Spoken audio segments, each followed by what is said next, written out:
There we go.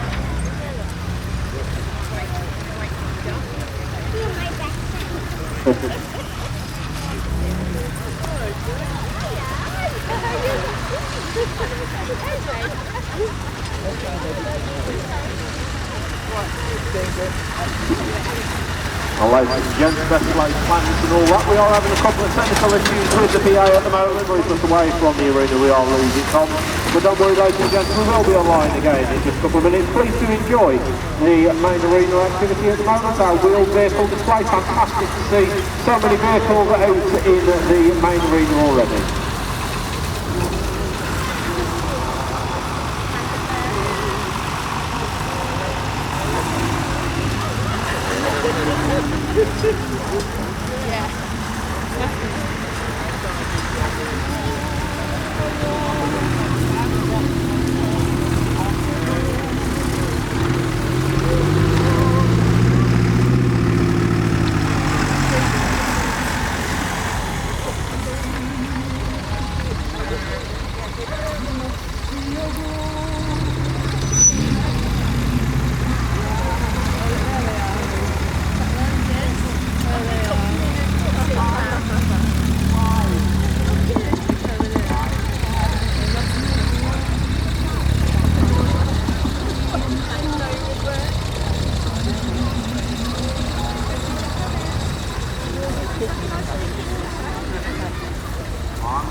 Nước khoáng thư hả?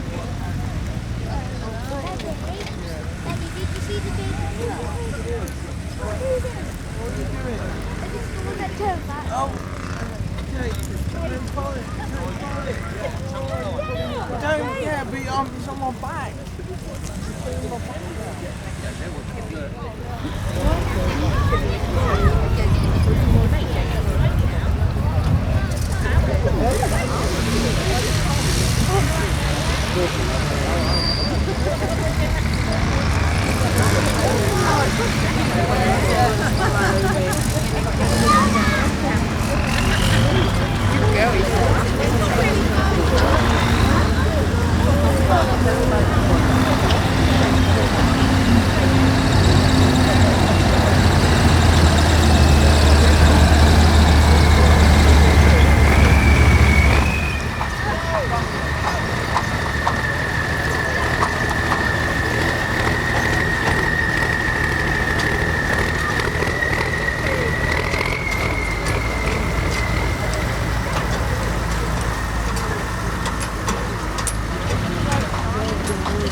Body itself doesn't move that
across our mounts there.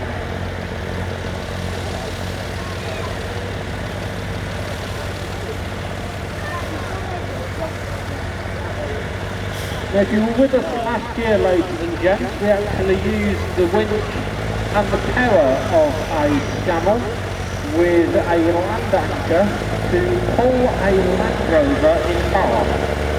That's right, you heard me right, we literally pulled a Land Rover in half, ladies and gents, and if you weren't here for that, don't worry, you can see all of the action in the 2020 show film, which is on YouTube right now. Look at the articulation, ladies and gents, on the Explorer's 6 wheels there, 6-wheel drive. Not much that an Explorer can't recover.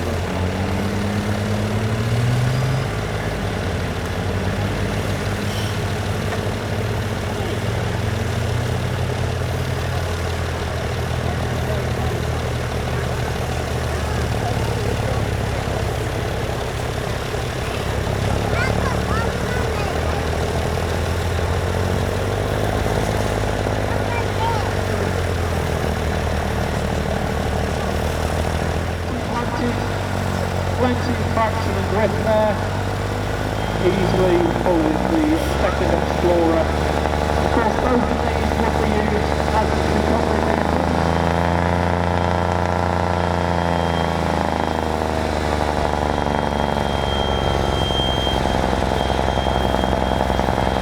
And so both of these extremely well accommodated these vehicles as well. Have a good look at these closer up when they are at the static display areas in our main showground, ladies and gents. We've had these on 6-foot A-frames before now with all of the wheels touching the ground. 6-wheel drive, not much that they can't recover, ladies and gents. I think the only things these cannot recover usually involves bricks and mortar. There you are then, our second Explorer, all above board before we start moving any vehicles like this. There's a lot of weight involved in these and it won't take much for it all to go wrong. So once our two drivers are quite happy, you can see that.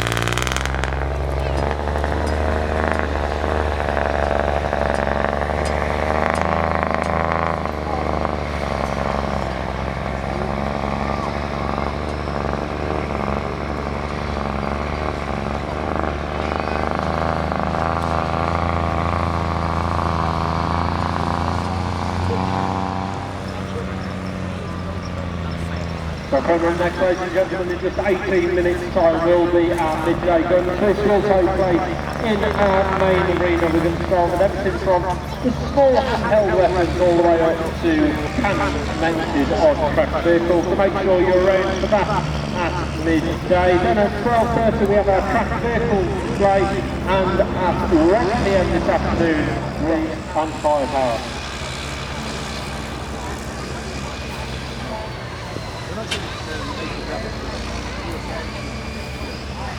Last time I slept in it.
up, ladies and gentlemen, moved up on the pistol, and this time we're number 207 rifle. And we're going to very more out far larger than the 9mm that you see before.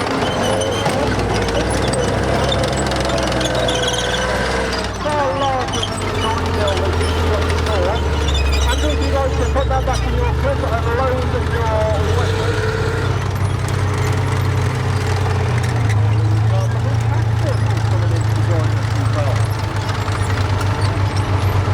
And we'll let these vehicles come through first before we carry on with our business today.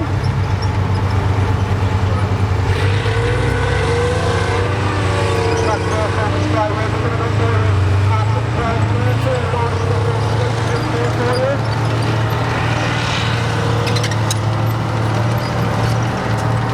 We believe we've got one of our Russian tanks here with us as well. And Corporal 2 behind it.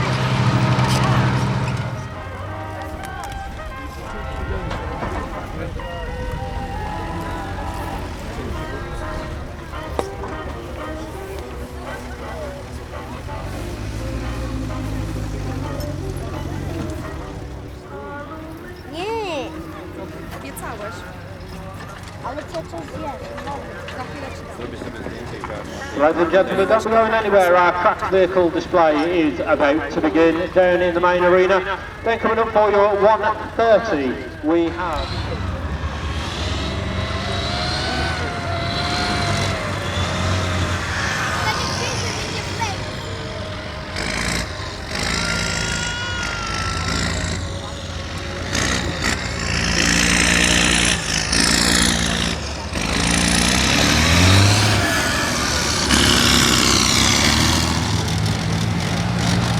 Then, ladies and gentlemen, we'll turn down the music now so you can just enjoy the fantastic cracked vehicles that are joining us in the arena.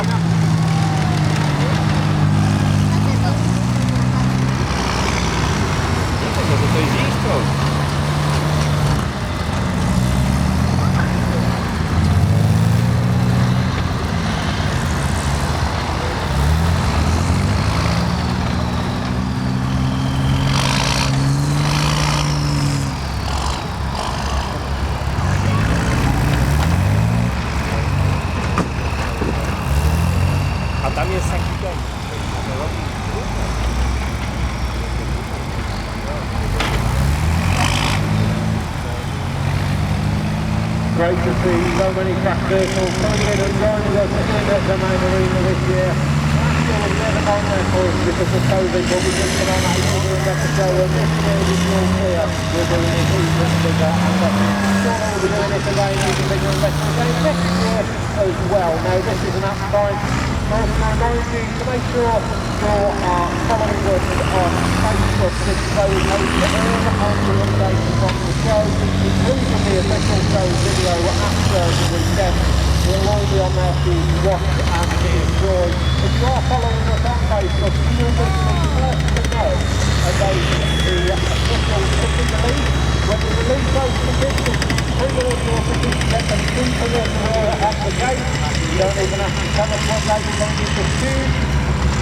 A one-day ticket or a 4-weekend ticket, you will speak to the meals on the gate, and you can come on any day you like, ladies and gentlemen.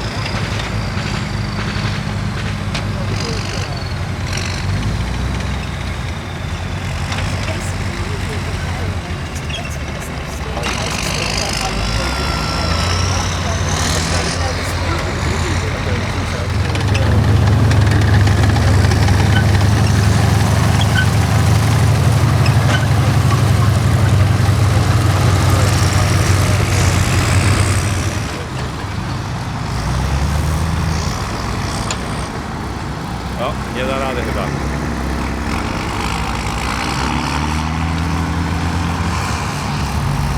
Uj, tam to coś chyba nie bardzo.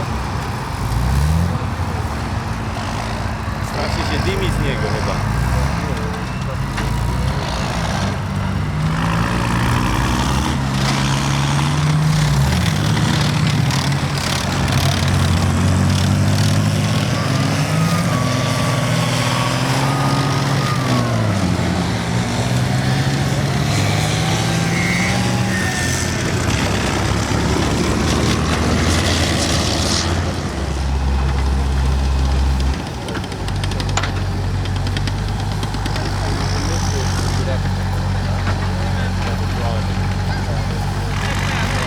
Gentlemen, if you are enjoying this display, make sure you have a go in one of our tanks. We've got tank eyes available today. They're down on the left-hand side of the arena where our craft vehicles are coming up right now.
Which involves very loud explosion and bangs indeed. In fact, we're late in the arena right now with Pyrotechnic to make sure we're around for that. That's 1:30 this afternoon.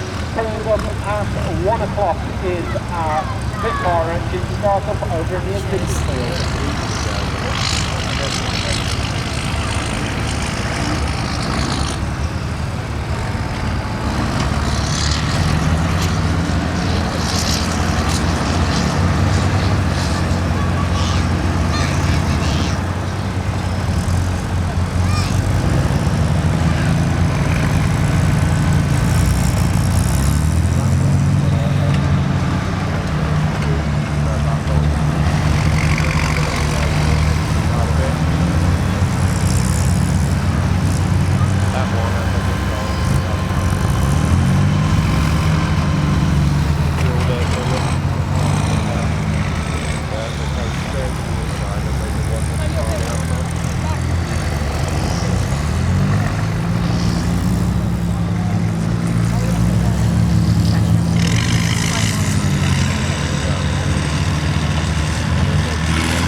Is actually less than relay.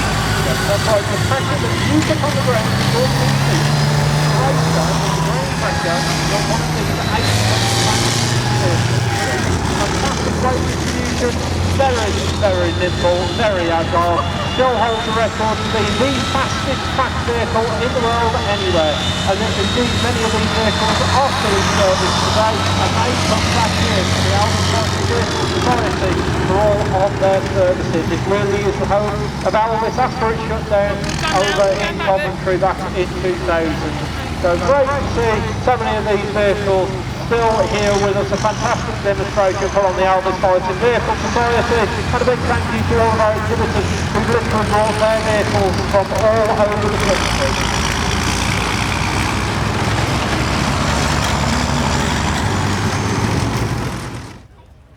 Ladies and gentlemen, before we actually run this engine, I usually give a talk or description of what this engine is. This official name is called a Meteor Merlin engine. Now basically we've come to be tanks, trucks and firepower. This is actually a tank engine. There's a Centurion tank here, and if you go and look at the tank itself, this is the engine that powers it. But it originates, obviously, from the Merlin engine. That's why we call it the Meteor Merlin. Now, obviously, the Merlin engine is for the aircraft. And I've got a couple of models because it's easy to show you. Basically, Royce took an engine out, obviously a Spitfire, or any other was your Merlin in, and fitted it in one of these. Now, obviously the Meteor engine is an iconic engine, but it is also what you call a universal engine. It fits in anything. It fits in boats, it fits in tanks, it fits in tank transporters, but it is basically the Meteor engine, not the Merlin. The Merlin is what our class as a rev and go. You open the throttle up and it goes. But the Centurion obviously is the tank. Now the B4, what you're looking at, it was specifically made for the Centurion tank. Now this is a model of a Mark 1 Spitfire. Now, but the point is, when we developed the engines, it's not just an engine. To make the engine bigger and powerful, you could extend the nose of any Spitfire. If you look at different models of Spitfire, you'll see they've got a longer nose. But the tank is a set dimension. You have to fit it in that area. So, going back to the plane, the engine, the Merlin engine weighs about a ton, 1,000 kilos. Now this engine only weighs 700. This is why I got this. I was going to shoot him in a minute. Right. Now, the engine weighs 1,000 kilos. The Spitfire started off weighing about 5 ton, went to about 6 or 7 ton.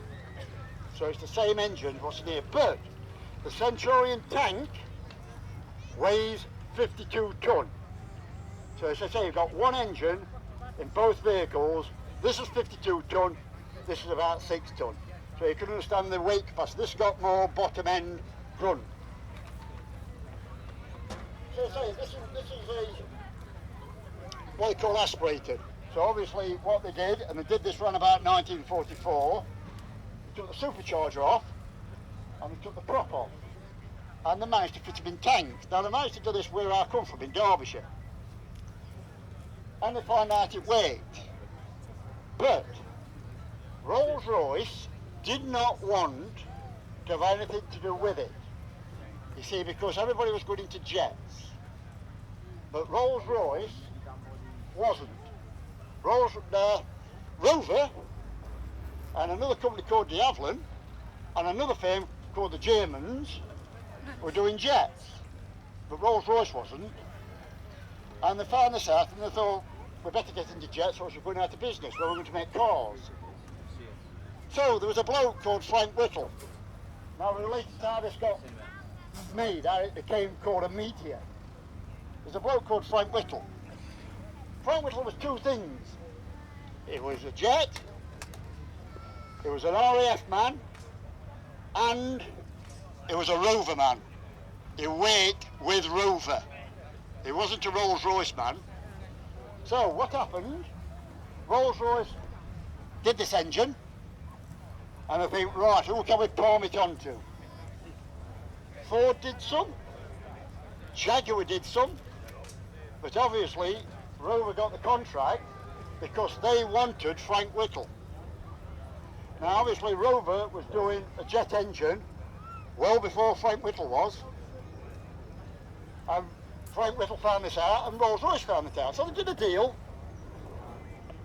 and Rolls-Royce got Frank Whittle with government backing, and Rover got to do this.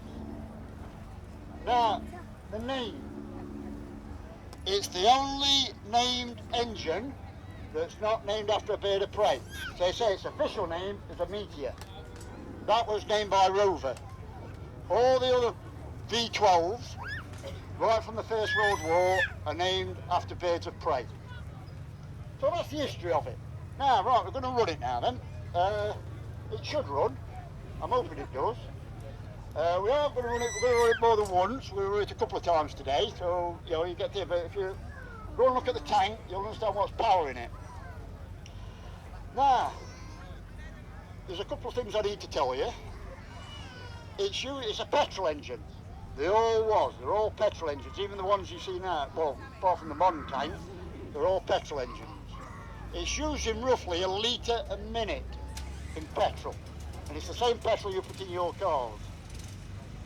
So, we could only run it for about 6 or 7 minutes. at the rate I'm going to run it at. Because it does what Michael Caine says it does. Blows up or takes off.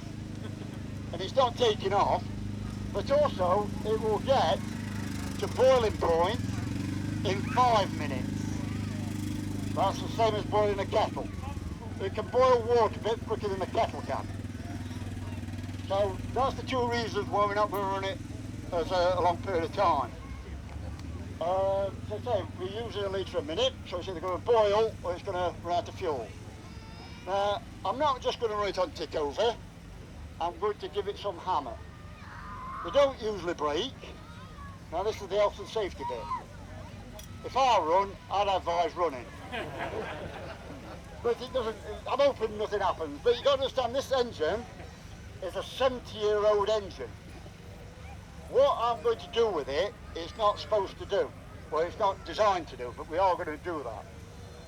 Right, now, if you want to stay after the event and come and close, I'll explain about all the exhausts. We've got it dressed as a Lancaster this year.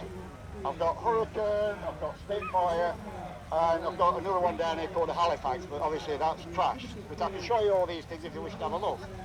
Right, now I'm going to put them on the floor because it vibrates. And as I say, if you come next time, I'll explain, or you want to stay, about all the different things. The only other thing I ask, and I'm sorry you've had to pay to get in, I'm not in a group, I'm not in a gang, I'm not in a museum, I just do this for something to do. Alright, so I'm on my own. I've built this engine, wasn't running 18 months ago, it was seized up, and now I've got it running. This is what I like to do, I like to mess about with the old stuff. Now I have got a small donation box. You wouldn't mind moving this, would you please? I've got a small donation box at the front here, near the pram. Any donations is always welcome. It helps me keep this running. I have got some authentic stuff. As I say, I just do it off my own bat. I try and make a shilling or two out of it, and I try and keep it running. Because within reasonable time, within my lifetime, you are not going to see these engines run. Either the fuel will be too good for it, the fuel will be too expensive that you can't do it, so you'll only see them in museums. But I think we've got a few years yet, so I hope you enjoy it. As I say, I can't talk while I'm running it. Like I say, I've not started yet, but thank you very much. Whatever, even if I go down. As I say, we can't run it for a long period of time, but as I say, we will be running it again later on in the day. It does take 2 hours for it to cool down, so there has to be a period of cooling down. I can't just run it willy-nilly. Thank you very much, dear. Right, let's have a go then.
and Mick. No one's waiting for you, don't worry.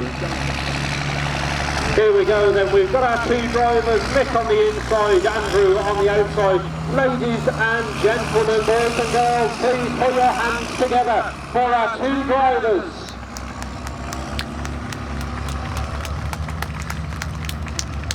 Now this is a driving and pyrotechnic display. So how this works is very simple. Our drivers are going to show you the capabilities and the abilities of these two Alvis fighting vehicles, and then they're going to head through the centre of our arena, which has been laced with explosives. But first we're going to show you just what these two vehicles can do in the hands of professionals. Now I've been lucky enough to drive one of these vehicles, ladies and gents, and if you want a first-hand experience of seeing what it is like to drive one of these vehicles, of course, you can watch that on YouTube. Wait, there are cameras inside the vehicle. So our two vehicles are going to do a couple of laps. They're just showing you the track that they're going to be using, warming up all of the internals on those vehicles, the gearboxes and engines, getting them up to temperature before we really start pushing them to their limits.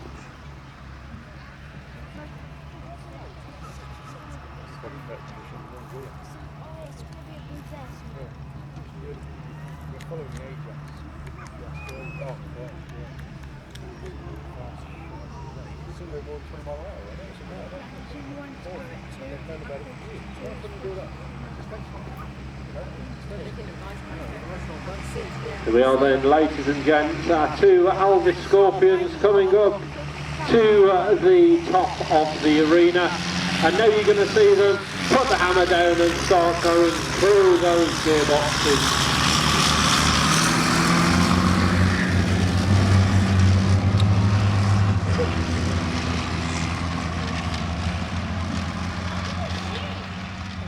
Kicking up the dust and now heading through our newly updated obstacle course. Just look at the articulation on those vehicles, ladies and gents. Andrew coming up on the infield here, really getting a nice turn of speed up.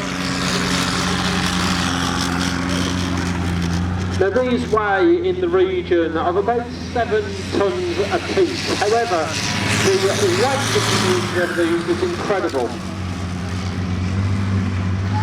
They actually have less ground pressure, ladies and gents, than a grown man. So if you imagine you stood there now and the pressure that your feet are putting on the ground is greater than the pressure of these two vehicles. They spread their weight very well indeed, and you can see that. Just look at how they skip across the top of the ground there, not really cutting in. And when you see some of our heavier tracked vehicles, you'll see just how much they cut in. Now then, we're coming to a halt here. We're going to do a quick pirouette for you, a perfect time to see just how light and agile these vehicles are. As you can see, they pretty much skip across the top of the ground there. Don't dig in or cut in at all.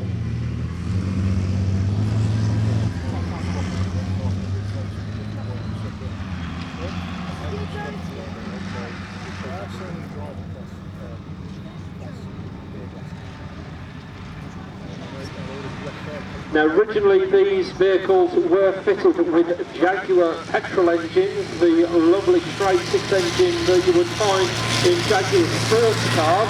But as you can hear from the roar of these, both of them have been dieselised, so they're now running diesel engines which suits them down to the ground with that lovely low down torque. Now then, pay attention to the vehicle in reverse and notice that it's still shifting through those gears, ladies and gents. It has 6 gears, both forward and backwards. These vehicles hold the record for being the fastest tanks in the world, can do 60 miles an hour forwards and 60 miles an hour in reverse.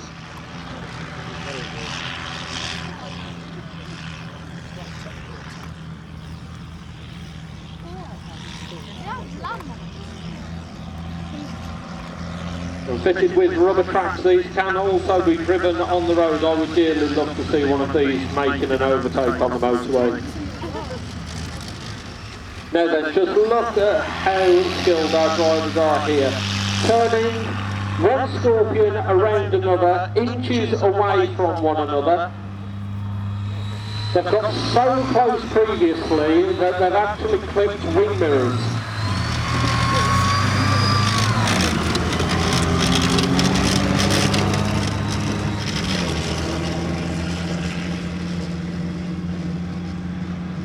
Now ladies and gents, this is the part of the demonstration where you might start seeing some explosions, so do be ready.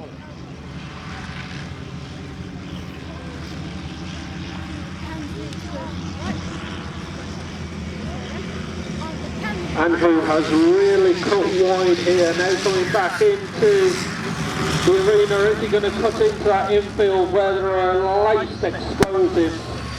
A quick pop there, I think that was one of our explosions there, and hopefully not a wing mirror.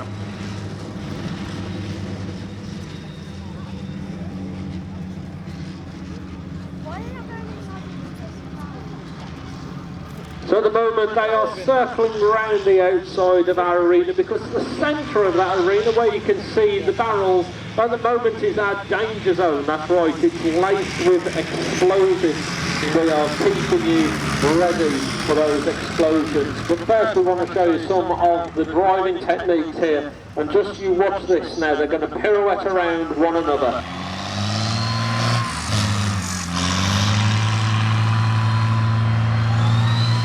Absolutely perfect. They have perfected this over many years.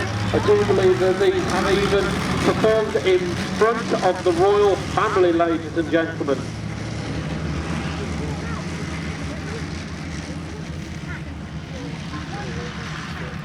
Now then, are we going to have another explosion as they cross over? Not quite.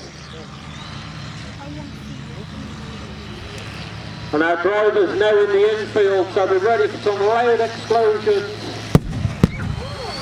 Two being set off, one by each vehicle. Now if you thought that was a loud explosion, ladies and gents, wait until you see what's coming up later in this display, and also down at the tank graveyard at 3:30 this afternoon. We have literally laced that entire area with explosives to the point where we've actually turned vehicles over.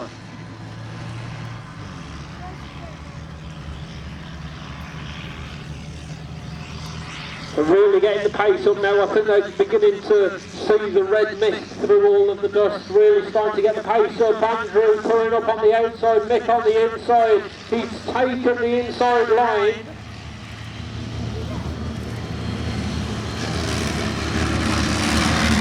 They all power down from that glorious diesel engine buried deep inside that vehicle, putting all that power through a 6-speed gearbox that can go 6 speeds forward and 6 speeds backwards. Now then, they're coming up wide. Have your cameras ready, ladies and gents, because this is our grand finale for this demonstration. Be ready for some very loud bangs. Going through it?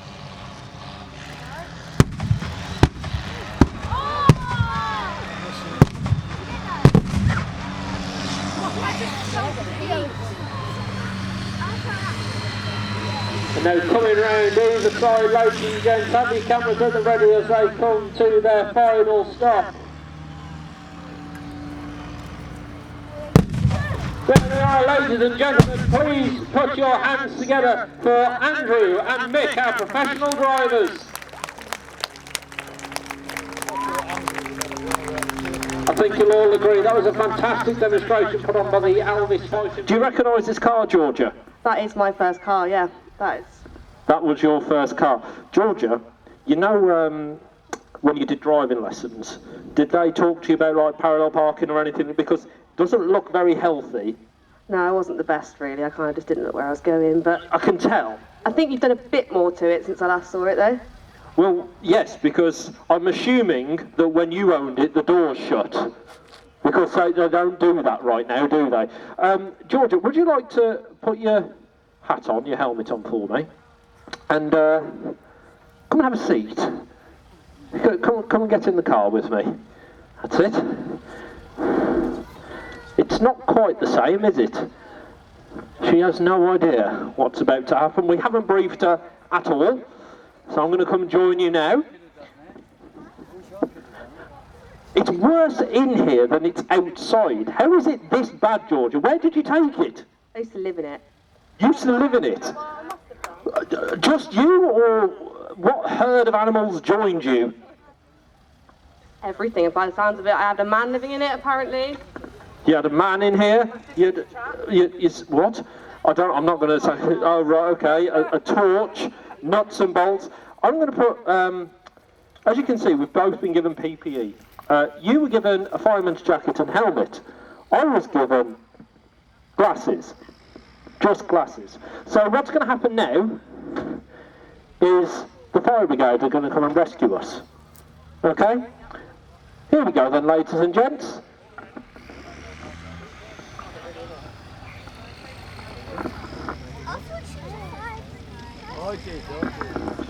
Why did you spray that can, Georgia? It absolutely reeks in here now. You can barely breathe. It does smell like a 16-year-old boy, you're right. Oh, that's much better. So what's this? Avon Naturals, Nourishing Indulgence, Sugar Plum and Vanilla, Room and Linen Spray. Give this a good spray in here. Just keep it going. Oh, that's much better. So as you can hear, the fire brigade, I'm breathing it in, I can taste it. That was a mistake, wasn't it? The fire brigade are now coming to rescue us, Georgia. So what's going to happen now is they are going to rescue us from this car. Okay? How? Well, you're about to find out, Georgia. So the setup here is, Georgia, you are walking wounded, okay?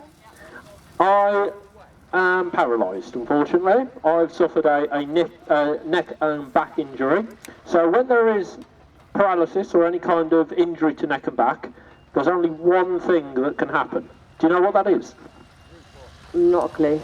It involves turning this car into a convertible.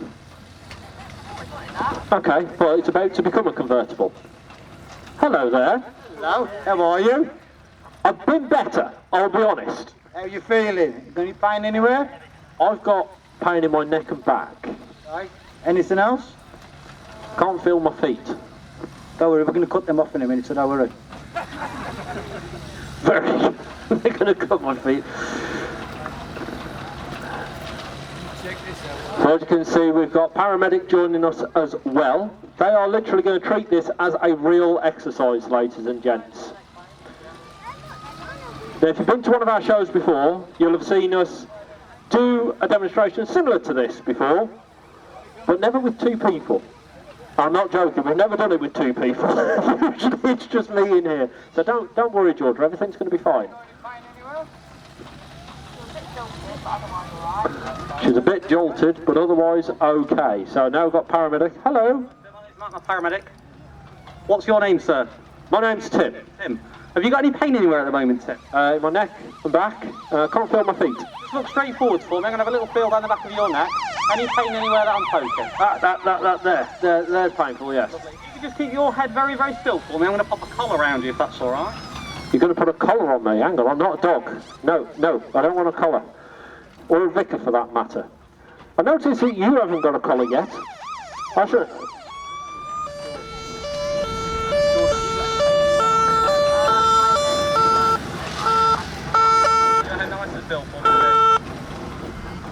So these guys are treating this as a real situation, ladies and gents. This is a bit of training and practice for these guys. Now, I will stress that these guys, if they do get a call, they will have to stop this demonstration and have to respond.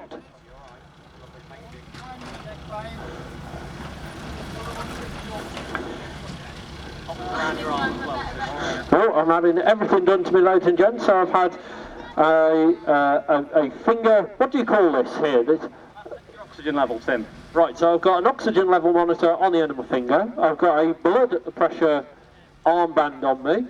I've got a collar around my neck. I can barely see, I can barely move. Tim, just take a deep breath in and out for me. And down for me. And in again for me. And out. Any pain in your stomach at all, Tim? And what about in your pelvis down here, when I poke down here? You can't feel that. Anything in your legs at all? Feel those? Just wiggle both toes for me. Stop wiggling them. Lovely, great. Just squeeze my hand for me. There we are. Alright. The guys are treating this as a real scenario. Obviously I haven't really got any injuries, ladies and gents, but if I hadn't been involved in an accident, these are all injuries that you could well get. Now I want to tell you something, ladies and gents, while you're here. If you ever see a car accident or anything like this, and you're going to be a good Samaritan, you know, people have got out to the car, it's a cold and wet, windy day for whatever reason. Imagine it's a cold and wet, windy evening or something like that. You've seen a car accident, as many car accidents do happen in the winter, and you've been a good Samaritan and you offer somebody who's been in that vehicle a seat in your nice, warm car. Now, should they start getting any neck or back pain at that point, there is only one way they can get that person out of your vehicle. They will and have cut the roofs of vehicles that have not been involved in accidents. And one of the reasons this happens is that when you have an accident, you get a rush of adrenaline. And this hides your pain. It's that old fight or flight response that we have. That natural response to either fight or run away. So it hides any of our pain. So when you get out of the vehicle and you get in someone else's vehicle, you start to calm down, the adrenaline wears off, and then all of a sudden you start feeling pain. Now, if they hear that and they start seeing that there is pain in you, they have to remove you without causing you any more potential injuries. And the only way of doing that is to cut the roof off a car. Now, this happened last year. A lady, being a very good Samaritan, pulled over in a brand new £80,000 Jaguar. And she very kindly let this person sit in the back of the vehicle with the heaters on so they could start calming down. And indeed, they did calm down, the adrenaline worn off, and unfortunately there was neck and back pain. So the fire brigade cut the roof off this brand new Jaguar that was literally 2 weeks old. And the worst thing about it all, her insurance didn't cover her because her vehicle had not been involved in an accident. Just bear that in mind, ladies and gents.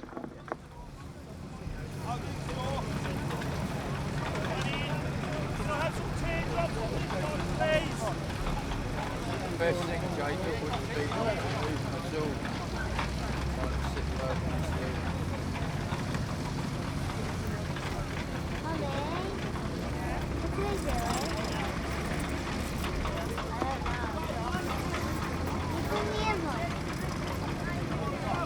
So, paramedic here telling me exactly what he is going to do while the fire brigade set to work on the car.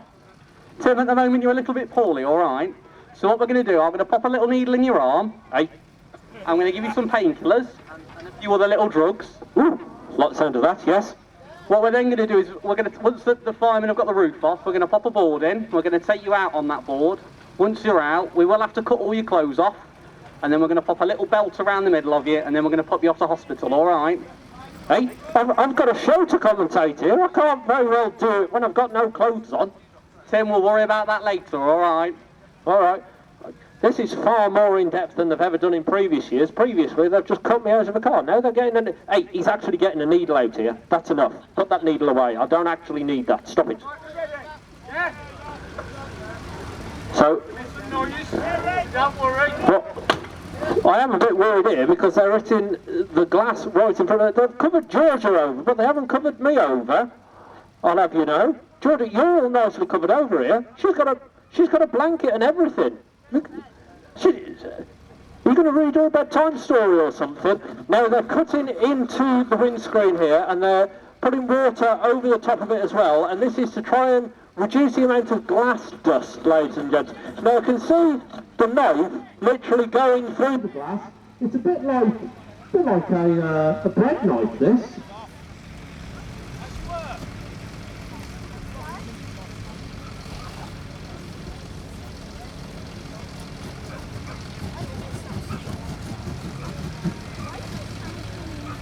I can't hear it now.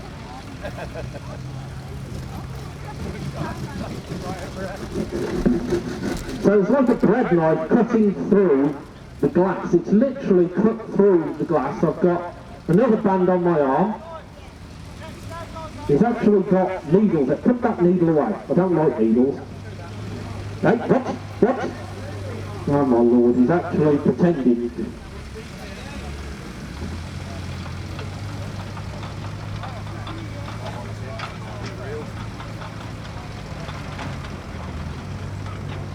So, look at Georgia, who's sat next to me. Georgia, it's probably a good thing that you can't see what's happening to your car. Are you going to read a bedtime story or something here? Look what they've done to the windscreen of your car. That's pretty impressive. I don't think I'm going to be able to see to that anymore. No, I think that's a bit ruined, yes. Have you seen what's going on down here? They've got the jaws of life, ladies and gents. And what they're going to do here is pop the bolts out of the hinges. So what they do is they put the jaws in between the gap between the car and the door, and they spread the door to the point that the metal literally impacts. Now you can see this, it's literally cutting into the metal. The metal is being bent out of shape, cutting away, getting ready to the point where it's literally going to give up. And there we are, you can hear the cracks and the bangs. Now ladies and gents, we are filming inside this car as well, so you can get a first person perspective of exactly what is happening. So now going to the top one, they're spreading this using the jaws of life, so rather than cracking and breaking the door apart, they're literally popping the door off. I can hear glass going from behind us. Now they've turned the jaws around and they're cutting through the metal. It's literally like a pair of scissors through tinfoil. That's absolutely ridiculous.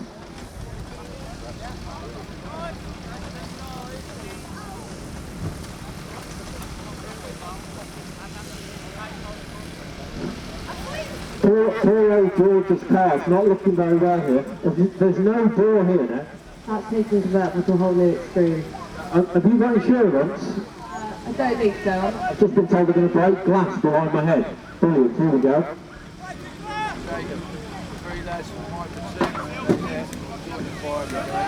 They're spreading the jaws between the door and the car on the passenger side. Jordan, look down there and you can literally see those jaws breaking your car into 4 or 5 different pieces.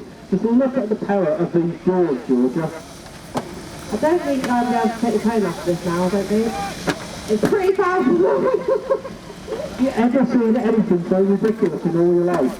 It's just pulling it apart like it's a plaything. Literally ripped it in half like it's a piece of paper. They've taken the door off in about 15 seconds. As you can tell, they're now starting to put wedges underneath the car. Now the reason why they do this is cars are built to be quite flexible. So you've got suspension and so on and so forth. It absorbs all the bumps. Not what you want when you're cutting a car apart. Now, between Georgia and the jaws of life, which are literally cutting through the A-pillar, one of the strongest parts of the car, is I would say probably 2 mil thick piece of plastic. Yep, that's just gone straight through. Split in half. Now those jaws of life are less than 6 inches from the side of your head as they go through the B-pillar, George. It's pretty intense. I've got to stay as still as possible. So, I love how they've given all Georgia all of this PPE, and I'm sat here in a polo. I won't forget this, gents. Finish with me, yes. Now Darren is overseeing all of this. I'm going to hand Darren the mic for a couple of minutes, let him have a quick chat, because I know you do love having a... Good afternoon everybody, hope you're all very well. I'm the chap who's going to be speaking to you for a while, giving you the side from the fire point of view. As you can understand, RTC is the critical situation that anybody could be is a road traffic collision. It could happen to any of us at any time, and if it does happen, God forbid, that you know that the fire service have got all the equipment and everything that we need.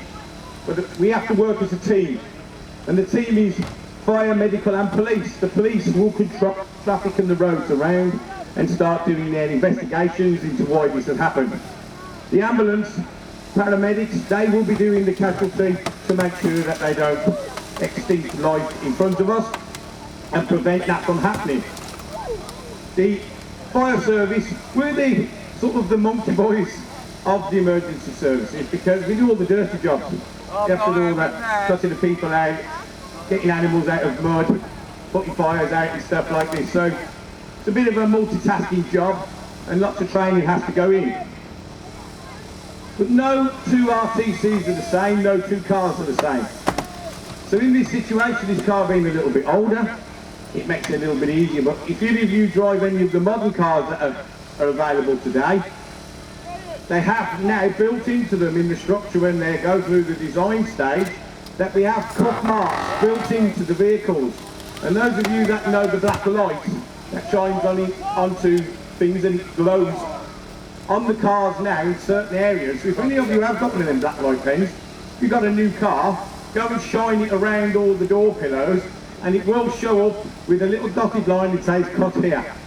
So we now know where to cut on cars, because there's about 16 computers in a modern car, and there's about 14 airbags. So what we don't want to do for our own safety is detonate something that doesn't need to be detonated if it didn't in the crash, because at the end of the day it's a small explosion, and if your head's next to it, it'll break your neck. So we train now not to cut the roofs off cars if we can help it. As car safety has grown, cars don't need the roofs cut off them anymore. It's self-extraction, or now the medical services, especially the paramedics, have a thing called a KED system. And a KED system is virtually a girdle. And you put it around the waist, around the hips, and it keeps all the middle bits in place. You can then twist the casualty round and extract them easier. It's faster, which means they get to hospital quicker. It's safer, because most crashes now, the vehicle will not distort inside the cabin. Impact and NCAP safety regulations have denied that from happening, and it is making a difference. Over the last 20 years, the statistics for car crashes and injuries, deaths are dropping, and injuries are also dropping, where people are literally walking away from what would have been 20 years ago a life-changing accident.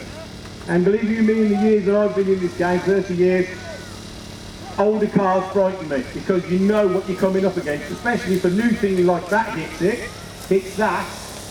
That's not going to have anything wrong with it, but that's going to take all of the energy out of that. So it's a very, very difficult thing that's happening.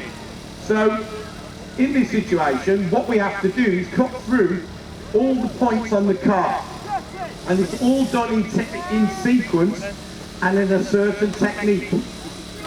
Our concerns are two casualties. We do not want to exacerbate any injury that they may have. So when you see the car, when the fire guys turned up, they started to put all these packs and wedges underneath it. The reason for this is too, you get an 18-stone fireman starts jumping around all over it, and there's three of them, it starts to bounce, which then if you've got a spinal injury or any other injury, that movement could potentially give you more pain. We tried to prevent that. So stabilisation of the vehicle, as you can see.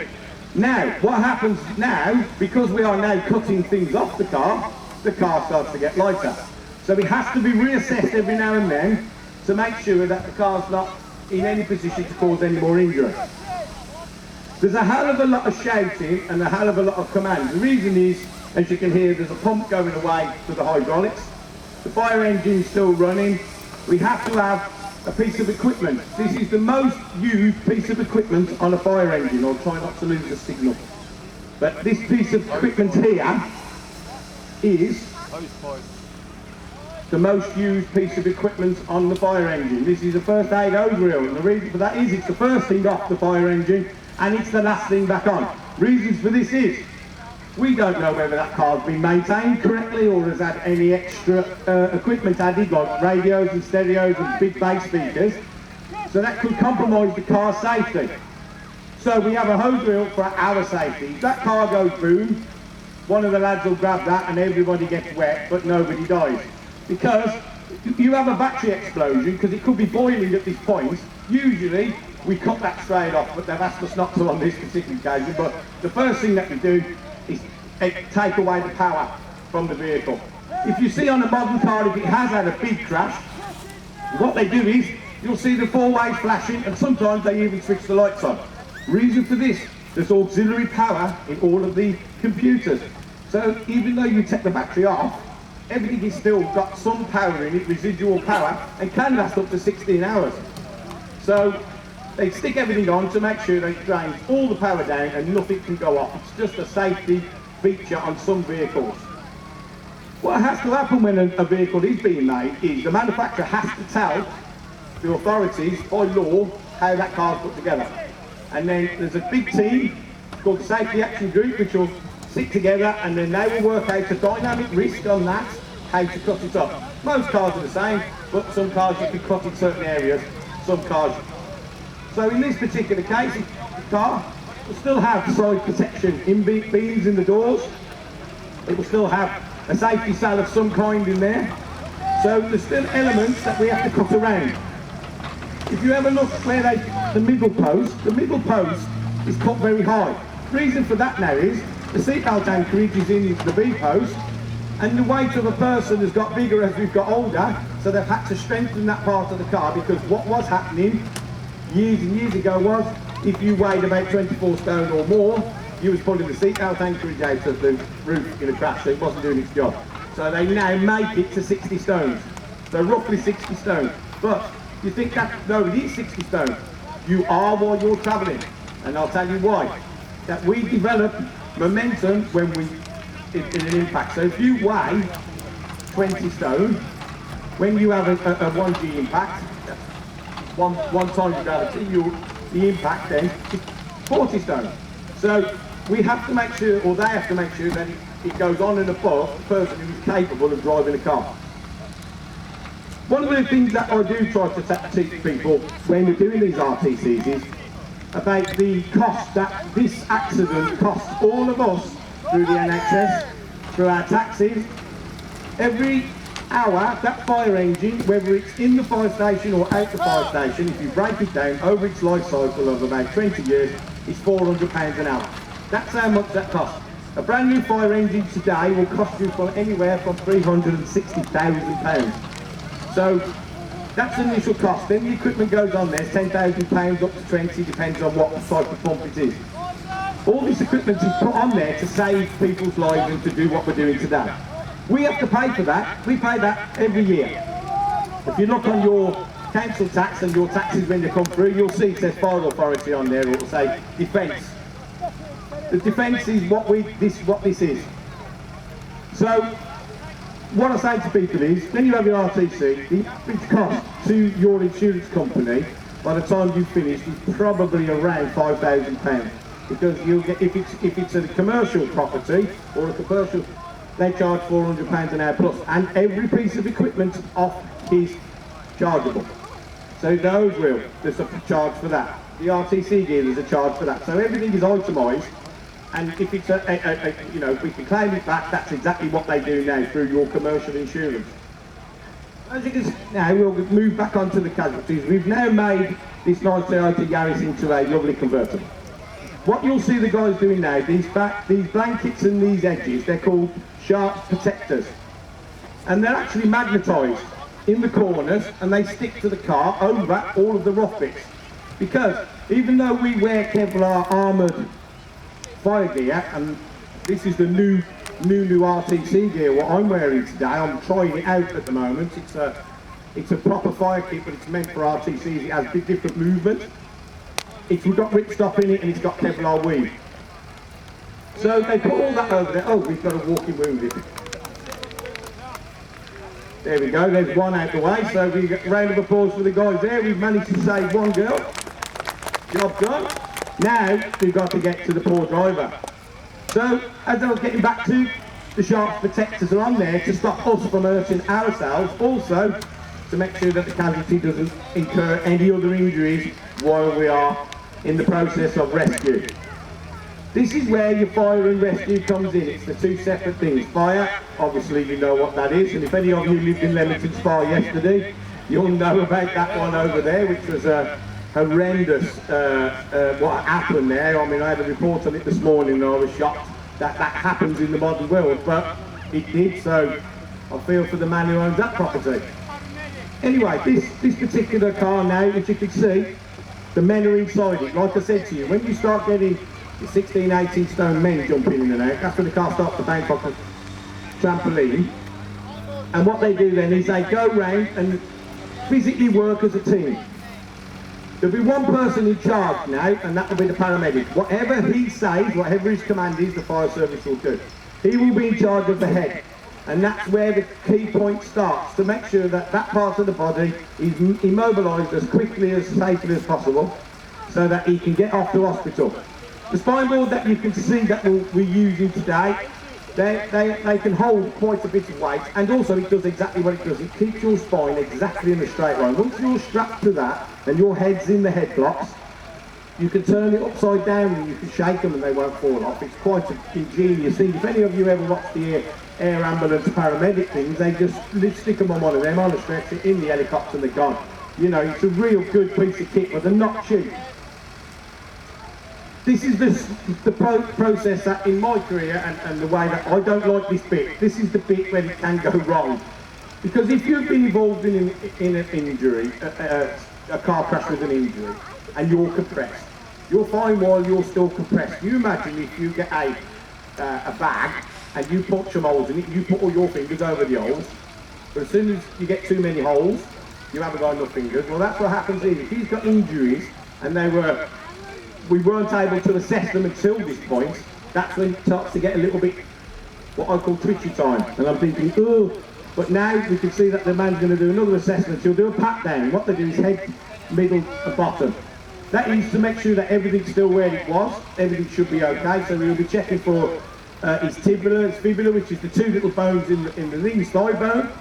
Generally what happens in older car crashes, when we're driving along and we see what's going to happen, what's the first thing you do? If I jumped in front of you, what's the first thing you do? Put your foot on the brake, correct?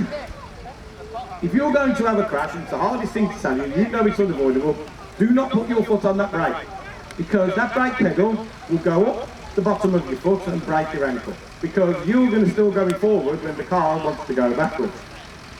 The human body can only take injuries up to 43 miles an hour. We are not meant to go any faster than we do.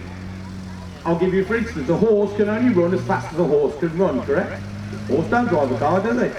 The dog runs as fast as a dog can, and a human can run flat out, what, 14 miles an hour? That's it. The body then doubles itself into what? You could probably run at 20 down a hill. The body then builds itself so that you can double the impact.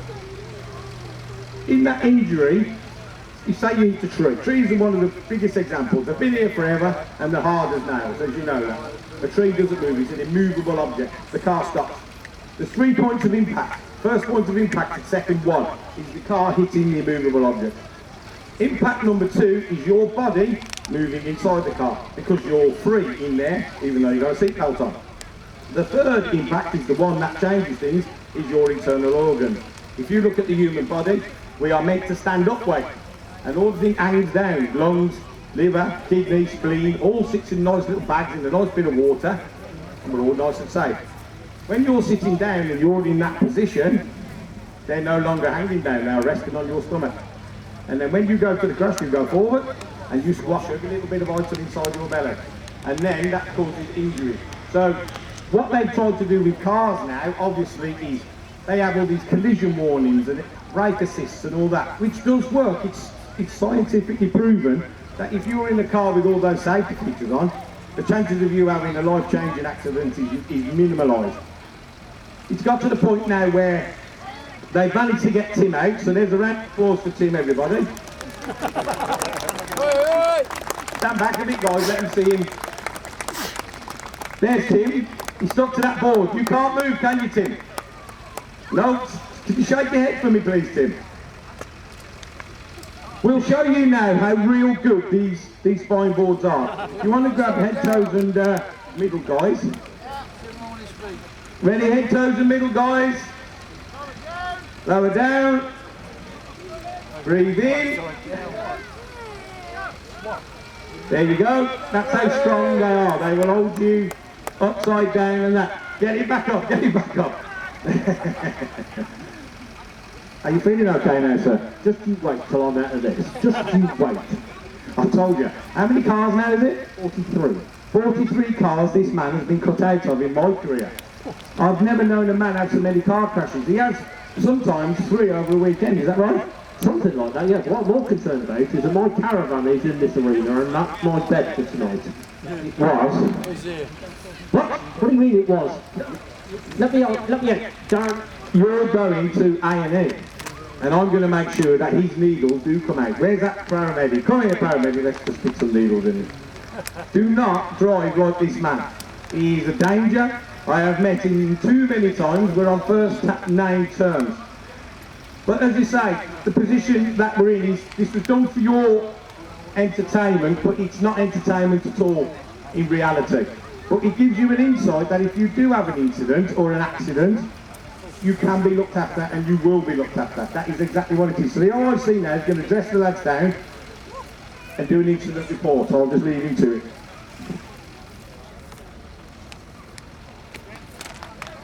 Well done, Tim. Ladies and gentlemen, please put your hands together for the West Midlands Volunteer Fire Service. That was possibly the most unpleasant thing I've done this year. Well, I don't think we've done much, really, have we? So, well, I've done plenty, but what I was really interested in was that pond just down there. Tell me that's connected to water. that's connected to water. Well, that was a missed opportunity there, wasn't it? I could have got them back there, ladies and gentlemen. Ladies and gentlemen, please put your hands together once again for the West Midlands Volunteer Fire Service. Now, we did have cameras inside the car, ladies and gentlemen, so we're filming outside the car as well. We'll be putting the video of that on YouTube for you, ladies and gentlemen, so you can see exactly what it is.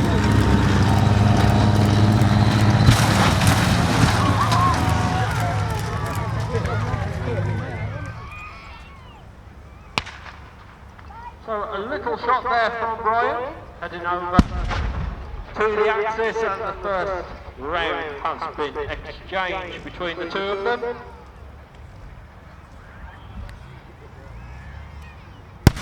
Second shot fired, all the way down into the axis. We're taking out the rear vehicle and the front vehicles to try and eliminate their manoeuvres. Third shot fired, very quick round taken to the side of the front vehicle there.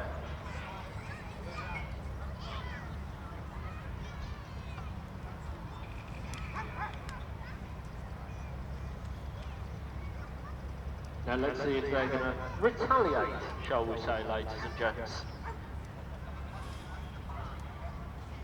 3 shots have been fired. The first shot down towards the axis, and that's vehicle number 2 taken out, which I do believe is their medical unit. It's not good coming under fire.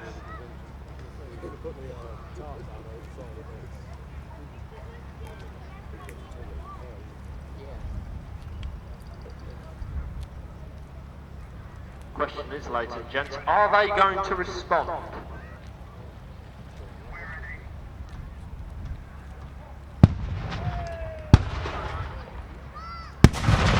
Shots being fired back and forth between the two.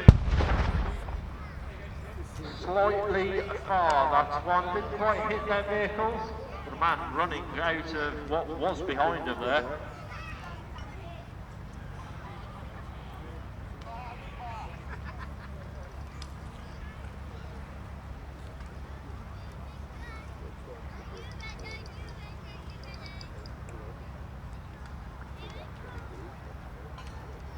Plenty of smoke coming out of vehicle number 4. I don't think that one's going to be going anywhere quickly. Shot fired back at us. We're firing a shot back down to them.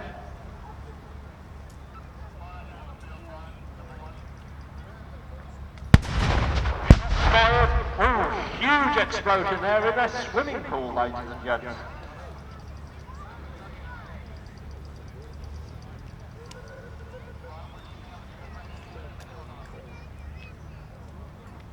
Smoke still pouring out of vehicle number 4, and their fishing pond isn't looking too healthy either.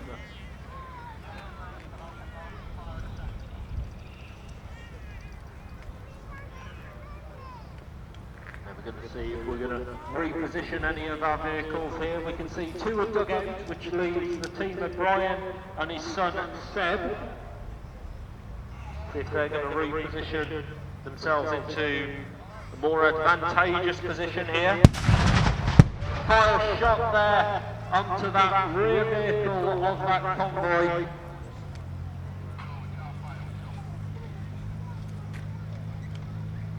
Brian now going straight away through the centre of the war zone, braver than me.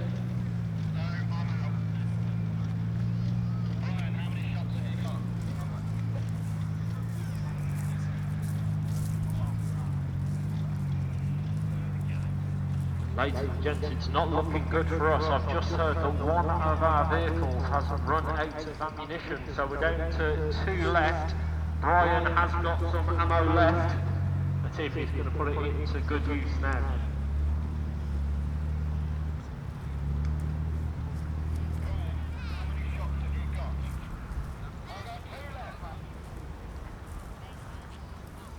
Brian has now repositioned himself to the front of their convoy. It's not going anywhere soon, but we want to make sure that they know we are the winners.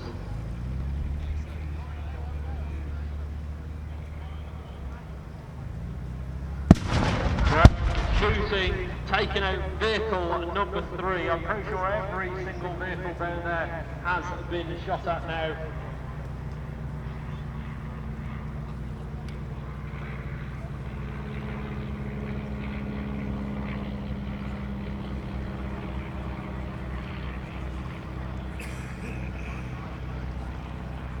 Right then, I'm pretty sure we've had enough now. We're going to have our final shot and try and take absolutely everything out down there. Here we go then, ladies and gents. Have your cameras ready.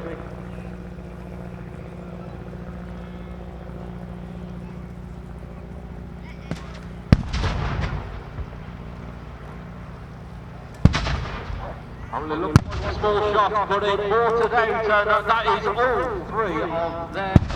Oh dear, that's not going well, is it?